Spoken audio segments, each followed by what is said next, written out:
Una vez más, la prensa mexicana sufre el zarpazo de la violencia. La periodista Lourdes Maldonado, esta que ven en las imágenes dirigiéndose al presidente López Obrador, fue asesinada este domingo frente a su casa en Tijuana. En Nayarit fue asesinado el viernes por la noche el periodista Luis Martín Íñiguez, esto en Tepic. En Chihuahua fue asesinada la periodista Miroslava Brecht-Belducea. Ayer por la mañana, un hombre se le acercó a su camioneta y le disparó en 8 ocasiones. Es que en Guerrero fue asesinado el administrador de la página Lo Real de Guerrero, Nelson Matus Peña. Medios locales reportan el asesinato del periodista Marco Aurelio Ramírez en el fraccionamiento Agua Blanca en Tehuacán, Puebla. Javier Valdés Cárdenas, conocido como el gran cronista del narco en Sinaloa, fue asesinado a balazos a plena luz del día en la ciudad de Culiacán, cuando salía del semanario Río 12, donde trabajaba desde hacía 14 años.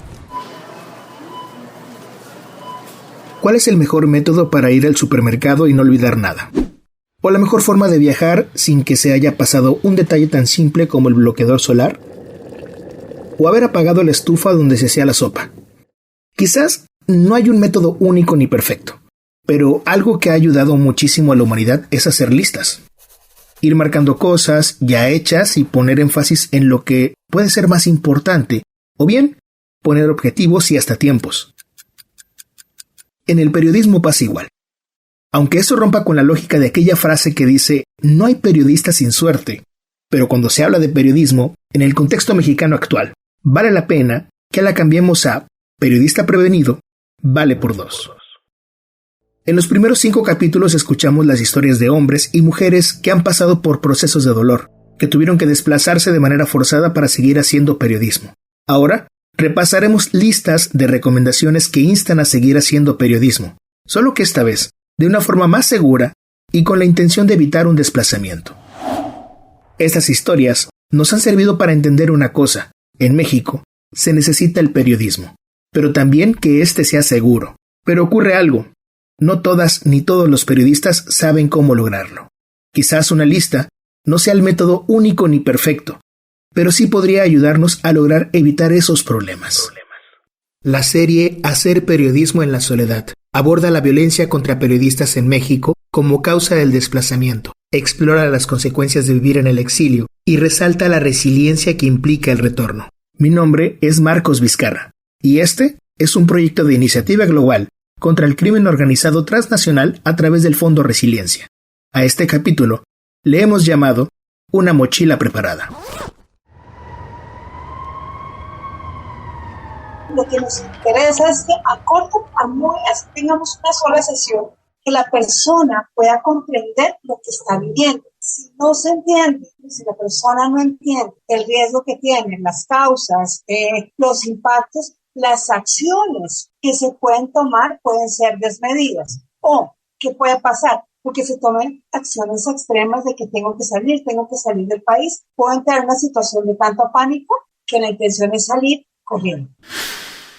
Quien habla es Clemencia Correa, directora de Aluna, una organización de la sociedad civil creada en 2013 por profesionales en salud mental y derechos humanos. Esta organización hace acompañamiento de activistas y periodistas para ayudarles a mejorar sus contextos, a través de capacitaciones e intervenciones psicosociales. A lo largo de su carrera, Correa ha podido documentar herramientas para identificar riesgos para defensores y periodistas, y una de ellas son cuestionarios llamados análisis de contexto.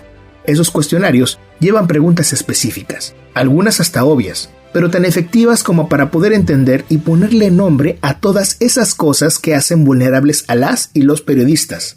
Por ejemplo, ¿a dónde se va a ir a reportear? ¿Qué se va a reportear? ¿Por qué se tiene que reportear? ¿Se conoce a la persona a la que se va a entrevistar? ¿Se va solo o se va en compañía de alguien? ¿Ese lugar a donde voy tiene reportes de incidencia de violencia? ¿En qué nos vamos a trasladar? ¿Cuánto tiempo llevarán los traslados? ¿Qué equipo se tendrá a la mano? ¿Habrá señal de celular? Y si no se llega a responder, ¿a quién deben hablarle? Si tú no tienes, comprender lo que sucede, pasa necesariamente por un mínimo análisis de riesgo. No tiene que ser todo el procedimiento cuando hablamos de análisis de riesgo, pero sí eso que está planteando desde el principio, cuáles son esos actores que están investigando. Estas preguntas pueden parecer también un interrogatorio tedioso, pero es una forma de conocer qué tipo de problemáticas se enfrentarán, pues hay que comprender que el contexto mexicano tiene problemáticas que los llevan a sufrir agresiones. Algunos ejemplos son la censura, documentar y publicar sin tener suficientes documentos que soporten las noticias que se escriben, tener una mala comunicación con editores, jefes de información y directores, falta de equipo de seguridad, creer que no habrá repercusiones si se reportea un tema que pueda herir susceptibilidades, no confiar o no tener redes de apoyo y, por supuesto, algo muy importante, tener problemas emocionales. Sí, la salud mental también es un factor de riesgo si no se está del todo bien. La organización Artículo 19 ha documentado que desde el año 2000 a septiembre de 2023 se habían registrado hasta 162 asesinatos de periodistas y por lo menos hasta 30 desapariciones en México, así como que en los últimos 5 años se habían desplazado hasta 32 periodistas para tratar de evitar la muerte. Sin embargo, hay muchos más problemas entre periodistas que no suelen hablarse. Uno de ellos es la precarización laboral.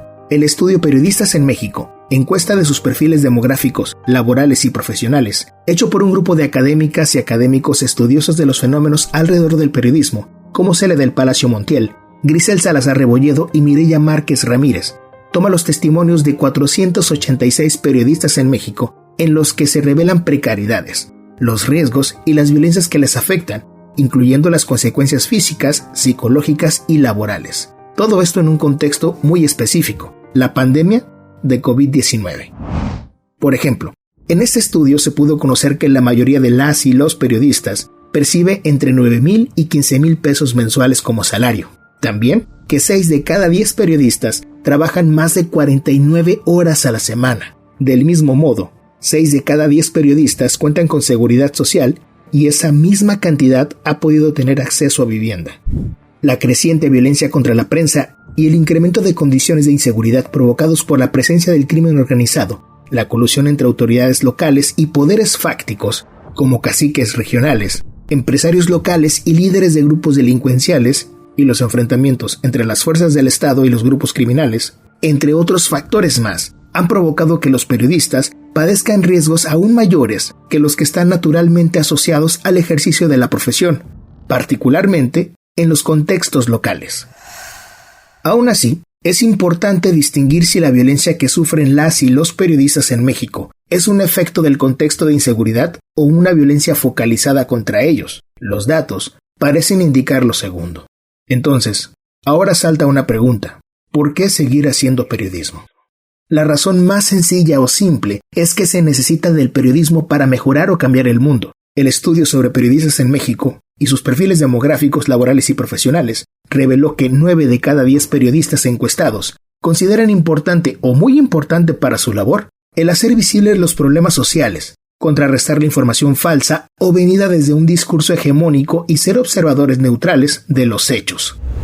Clemencia Correa explica que la labor del periodismo en México es sumamente importante, pues el contexto actual urge de más y mejores periodistas, pero que ello implica también tener la capacidad de enfrentar los riesgos. Y para ello, se necesita empezar por identificar las coberturas, sin menospreciar los temas que se quieran documentar.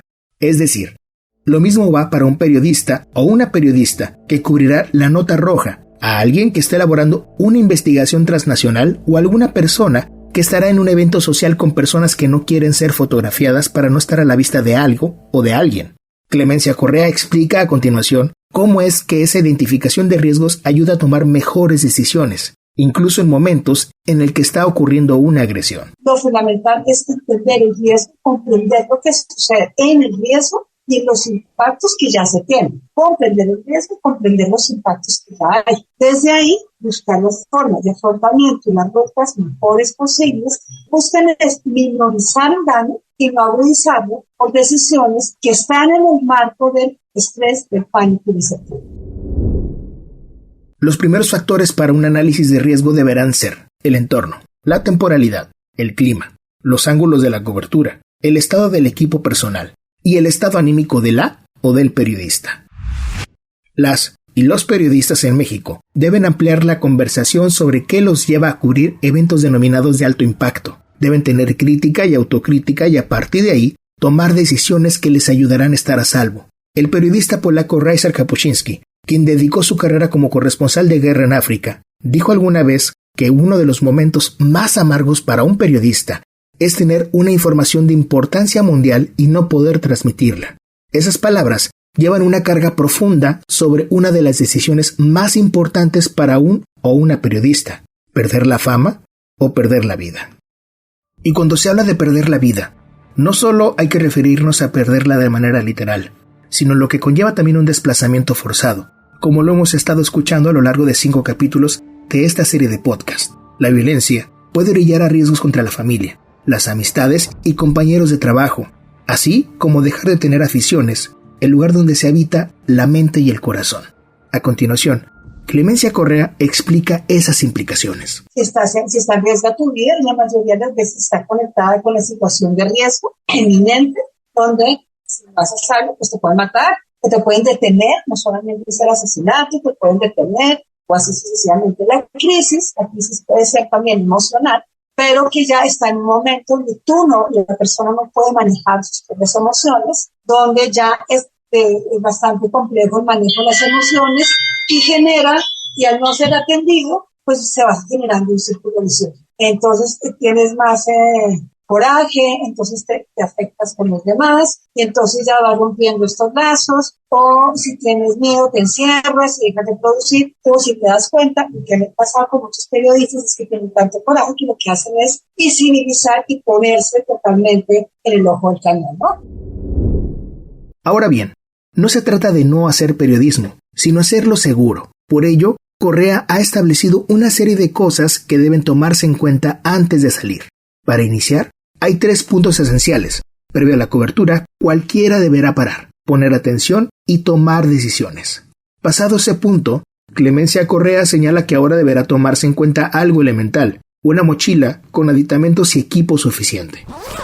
Esta mochila deberá tener un celular cargado, una batería portátil, alguna herramienta con GPS, libreta donde se tenga datos importantes como teléfonos de emergencia, si se es alérgico a algún medicamento y qué tipo de sangre se tiene, pues en caso de accidentes, esto puede salvar vidas. También hay que llevar grabadora de mano, identificación que acredite ser periodista, botella de agua o suero, dinero en efectivo, el suficiente que sirva para volver a casa en caso de emergencia, algún documento de identificación personal, medicamentos si se tiene un tratamiento riguroso, un silbato, una lámpara y cables de carga para el equipo en una bolsa hermética.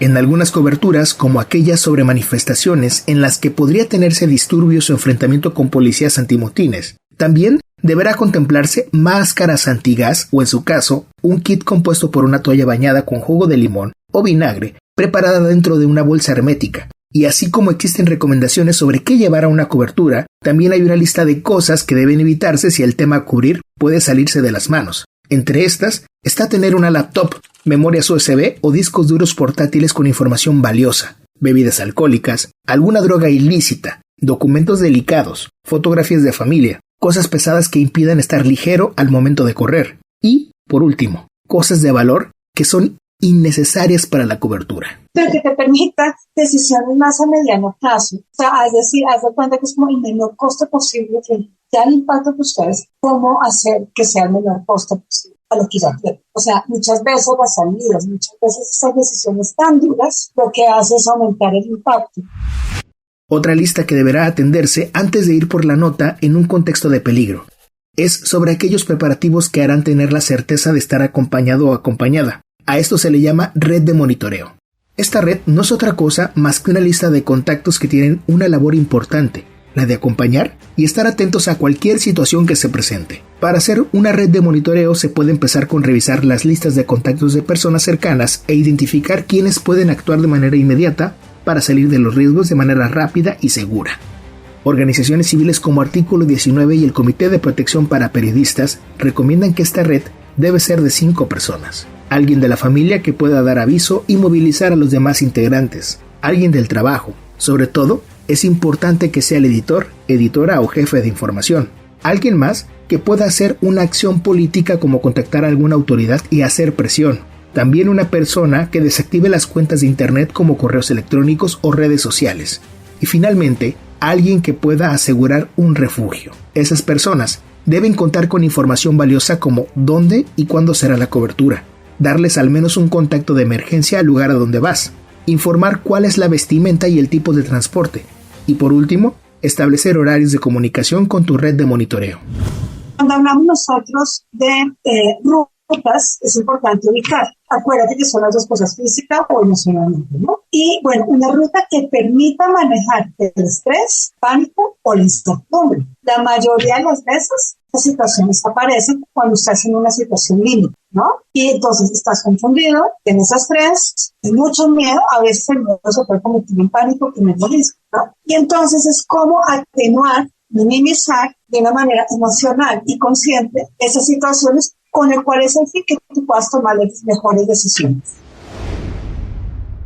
Esta lista de cosas por hacer significan un trabajo más para las y los periodistas, que se suma al de capacitarse para hacer mejores entrevistas o redactar mejor la información obtenida. Incluso, quizás no sea el método único ni perfecto para evitar más agresiones, pero lo que sí es seguro es que podría evitar problemas, pues no se trata de que no se haga periodismo, sino que se pueda hacer de una manera segura.